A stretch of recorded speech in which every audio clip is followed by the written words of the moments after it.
Assalamualaikum warahmatullahi wabarakatuh. Apa kabar? Kembali berjumpa dengan saya, Hersu Beno Arif.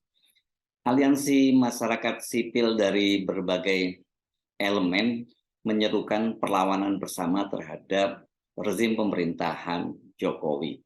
Mereka prihatin dan khawatir bila tidak dilawan, pemerintahan Jokowi ini akan semakin otoriter. Perlawanan bersama akan dilakukan dengan menggelar aksi bersama pada tanggal 14 Februari 2023, ini aksi besar-besaran, dan sebelumnya itu akan dilakukan aksi sporadis di berbagai kota di seluruh Indonesia. Kesepakatan tersebut dihasilkan dalam pertemuan yang berlangsung di kantor Yayasan Lembaga Bantuan Hukum Indonesia di Jakarta hari Jumat malam, tanggal 13 Januari 2023. Pertemuan dihadiri berbagai elemen masyarakat sipil dengan spektrum yang sangat luas. Mereka terdiri dari berbagai elemen buruh seperti PSI, SBSI, GSBI, KASBI, mahasiswa antara lain dari Badan Eksekutif Mahasiswa Universitas Indonesia, Aliansi Masyarakat Adat, Perkumpulan Mantan Pegawai KPK, akademisi, tentu saja di sini di LBHI sendiri, dan juga elemen-elemen masyarakat sipil lainnya. Mengacu pada berbagai aksi-aksi yang pernah terjadi sebelumnya, rencana aksi kali ini diperkirakan itu akan sangat besar, dan untuk pertama kalinya melibatkan masyarakat sipil dengan spektrum yang sangat luas tadi. Sikap nekat pemerintahan Jokowi yang menerbitkan peraturan pemerintah pengganti Undang-Undang Cipta Kerja memunculkan kekhawatiran bila dibiarkan dan tidak disikapi maka pemerintah akan menerbitkan perpu-perpu lainnya yang lebih berbahaya dan membahayakan kehidupan demokrasi kita. Penerbitan perpu ini, Perpu Cipta Kerja maksudnya, ini jelas bentuk pembangkangan, pengkhianatan atau kudeta terhadap konstitusi dan menunjukkan otoritarianisme pemerintah. Itu ditegaskan oleh Direktur YLBHI Muhammad Isnur sebagai tuan rumah pertemuan. Bila tidak ada protes dari rakyat terhadap terbitnya Perpu Ciptaker, maka akan melahirkan perpu-perpu lainnya seperti Perpu Penundaan Pemilu. Artinya perpanjangan masa jabatan Jokowi. Itu ditegaskan oleh pakar hukum tata negara dan juga seorang aktivis Bivitri Susanti. Dalam artikel di harian Kompas beberapa waktu yang lalu, Bivitri itu bahkan menyebut tindakan pemerintah itu sebagai perilaku yang culas. Mengacu pada pendapat hukum pakar hukum tata negara sekaligus mantan ketua Mahkamah Konstitusi Profesor Jimli Asidiki, Arif Minardi itu dari LEM KSPSI menyatakan tindakan pemerintah itu bisa menjadi dasar adanya pemakzulan terhadap Presiden Jokowi. Nah, yang jadi Anda pasti akan bertanya-tanya, apa bentuk protes yang akan dilakukan ini? Rudi HB Daman ini dari GSBI, elemen buruh juga, mengusulkan diadakannya sidang rakyat. Namun Nening Elitos dari KASBI maksud saya, mengusulkan agar dilakukan aksi bersama berupa turun ke jalan dan dimulai dengan berbagai aksi sporadis di berbagai kota. Aksi semacam ini sesungguhnya sudah pernah dilakukan, namun dalam isu yang berbeda. Seperti dikatakan oleh Melki Sadek-Wang dari BEM UI, Ketua BEM UI, ketika muncul isu perpanjangan masa jabatan dan penambahan 3 periode untuk masa jabatan Presiden Jokowi pada tahun lalu, mahasiswa itu berhasil menggalang aksi unjuk rasa di 27 provinsi. Nah, belajar dari pengalaman tersebut, diperkirakan aksi kali ini akan berlangsung jauh lebih besar karena masyarakat sipil ini telah terkonsolidasi. Terbitnya Perpu Ciptaker ini telah menjadikan rezim pemerintahan Jokowi sebagai musuh bersama aliansi masyarakat sipil. Mereka menyepakati aksi besar-besaran akan dilakukan pada tanggal 14 Januari 2023. Jadi bulan depan ya, 1 bulan lagi ini. Isu yang akan mereka usung bukan hanya Perpu Ciptaker, namun juga berbagai isu strategis lainnya seperti pembaruan undang-undang agraria, korupsi, dan tentu saja ini soal kesejahteraan buruh. Rencana aksi besar-besaran tanggal 14 Februari ini tampaknya nggak bisa dianggap sepele ya, sebab berbagai elemen lainnya yang tidak tergabung dalam kelompok ini yang sebelumnya juga menjadi pendukung pemerintah itu juga telah menyatakan kekecewaannya terhadap pemerintah dengan terbitnya undang-undang atau Perpu Ciptaker ini. Jadi ini semacam moment of truth ya, aksi kali ini. Ketua Umum Partai Buruh Said Iqbal yang sebelumnya itu dalam posisi mendukung dan menyatakan percaya terhadap pemerintah, juga akan berunjuk rasa, juga mengancam akan berunjuk rasa secara terus-menerus sampai Perpu Ciptaker dicabut dan direvisi. Perpu Ciptaker ditolak oleh Partai Buruh dan organ-organnya. Aksi-aksi unjuk rasa akan terus digelorakan oleh Partai Buruh secara meluas. Partai Buruh itu ada di 34 provinsi, 440 kabupaten. Kami akan terus melakukan perlawanan dan penolakan terhadap Perpu Ciptaker, ditegas Said Iqbal. Sebelumnya ini Presiden KSPSI Andi Gani Nenawea, ini kompatriotnya Said Iqbal ini juga mengaku sangat kecewa karena 99% isi Perpu Ciptaker itu sangat berbeda dengan usulan yang disampaikan oleh Serikat Pekerja dan Serikat Buruh kepada pemerintah. Andi Gani mengaku dia bersama Said Iqbal telah bertemu dengan pemerintah dan menyampaikan formula pengupahan. Ternyata pada saat perjalanannya di minggu pertama Januari 2023, harusnya kami bertemu kembali untuk memfinalkan draft yang sudah ada. Ternyata Perpu yang dikeluarkan berbeda 99% dengan draft yang kami serahkan kepada pemerintah. Itu ujar Andi Gani. Dan seperti kita tahu kan Perpu ini diumumkan oleh Presiden Jokowi pada akhir tahun. Padahal mereka berjanji akan bertemu lagi pada awal Januari ini bersama dengan elemen buruh yang pro pada pemerintah ya. Ternyata yang pro pada pemerintah pun diprank oleh pemerintah Jokowi. Gimana nggak sebel sih?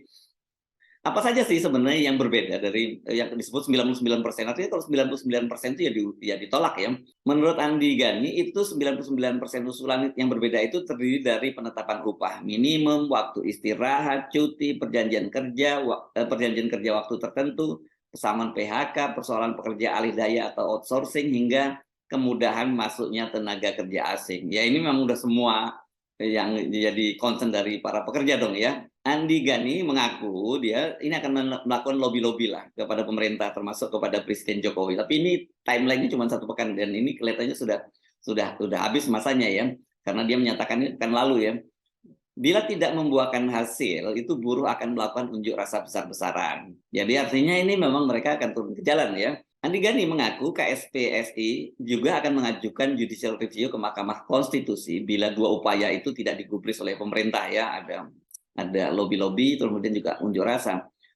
Peraturan pemerintah pengganti Undang-Undang Ciptaker saat ini juga memang telah digugat di Mahkamah Konstitusi oleh sejumlah elemen masyarakat, dan yang menarik kan para lawyer dari penggugat ini meminta agar Mahkamah Konstitusi itu tidak melibatkan Ketua MK saat ini Anwar Usman itu sebagai hakim dalam menangani gugatan terhadap Undang-Undang Cipta Kerja ini, terhadap Perpu Cipta Kerja ini, karena Anwar Usman itu sekarang kan sudah menjadi adik ipar dari Pak Jokowi. Jadi ada konflik of interest, ada konflik of family di sini ya. Jadi masuk akal kalau mereka tidak lagi percaya terhadap Anwar Usman. Bersama dengan itu DPR juga telah memulai masa sidang ketiga tahun 2023 dan menyatakan akan segera membahasnya.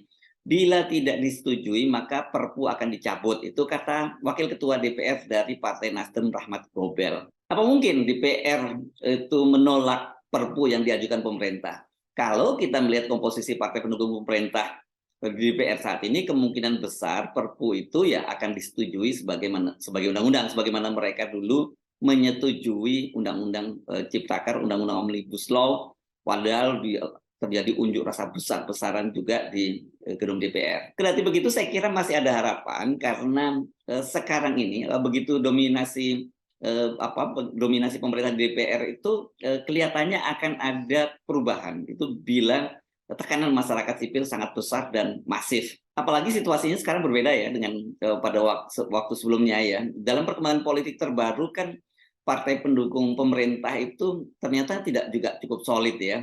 Nasdem misalnya sudah membangkang kepada Jokowi dengan ngotot mengusung Anies Baswedan sebagai calon presiden. Walaupun ancamannya cukup serius ini berupa reshuffle 3 orang menterinya dari kabinet. PDIP sebagaimana disampaikan oleh Ketua Umum PDIP Megawati, yang ini juga secara tegas dan gamblang bahkan dilakukan langsung di depan Pak Jokowi, sudah menyatakan dengan tegas menolak wacana penundaan pemilu dan perpanjangan masa jabatan. Jika mengacu pada sikap partai-partai pendukung pemerintah sebelumnya pada soal isu penundaan pemilu dan 3 periode, maka PDIP ini tidak sendirian. Ada Gerindra, P3, dan Nasdem yang juga menolak penundaan pemilu dan perpanjangan masa jabatan Jokowi. Apakah kali ini mereka juga akan bergabung kembali dengan PDIP?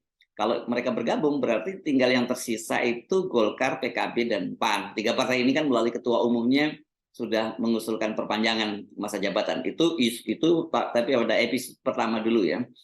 Namun saya lihat ini ada kecenderungan ketiga parpol juga akan menolak dan mengubah sikap politiknya. Saya kira mungkin yang peluang terbesar untuk melakukan perubahan yang pertama kali mungkin yang akan menjebal ini adalah Golkar ya. Dinamika internal Golkar sangat sangat luar biasa. Walaupun kita tahu sekarang Golkar ini dikuasai oleh pendukung Pak Jokowi sebagai ketua umum, ada Erlangga Hartarto, Menko-nya Pak Jokowi, dan ada Menko lain yang sebagai ketua Dewan apa ini namanya, Dewan Kehormatan dari Golkar. Saya lupa nama persisnya Pak Luhut ini, Dewan Kehormatan atau Dewan Pembina di Golkar, dia menjadi di situ. Jadi ada Pak Luhut dan ada Erlangga Hartarto di Golkar. Tapi tetap saja dinamika internal Golkar ini sangat menarik, dinamis, dan bisa saja mereka sikapnya nanti berubah. Nah, sementara di parlemen sekarang ini kan partai pengusung pemerintah juga terpecah dalam isu sistem pemilu ya, menggunakan proporsional terbuka atau tertutup. 6 partai pendukung pemerintah, Golkar, Gerindra, PKB, PAN, P3, dan Nasdem itu berkoalisi dengan partai oposisi PKS dan Demokrat. Ini mereka berhadapan-hadapan dengan PDIP. Sikap PDIP pilihan politik PDIP ini hanya didukung oleh partai non parlemen, yakni PBB yang diketuai oleh Yusril Issa Mahendra ya, Partai Bulan Bintang. Sementara partai pendukung pemerintah non parlemen lainnya, PSI, itu juga punya posisi yang sama dengan 8 partai lainnya. Mereka juga menolak sistem proporsional tertutup. Jadi dengan melihat komposisi semacam ini, berbagai kemungkinan itu bisa saja terjadi. Partai pendukung pemerintah itu ternyata tidak solid amat ya. Dalam berbagai isu, mereka tidak terkonsolidasi.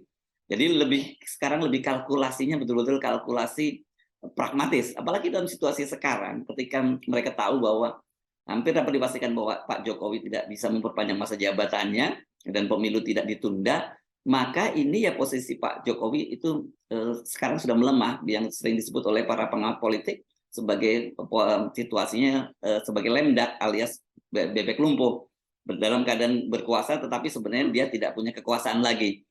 Karena itu, sekali lagi konsolidasi masyarakat sipil yang menjadikan pemerintahan Jokowi ini sebagai musuh bersama, ini tidak bisa dianggap main-main. Isu Perpu Cipta Kerja ini bisa menjadi semacam efek bola salju yang menggelinding kemana-mana dan juga bisa menyambar isu-isu lain yang menjadikan kemarahan yang akumulatif terhadap pemerintah. Saya Arif, sampai jumpa lagi. Wassalamualaikum warahmatullahi wabarakatuh.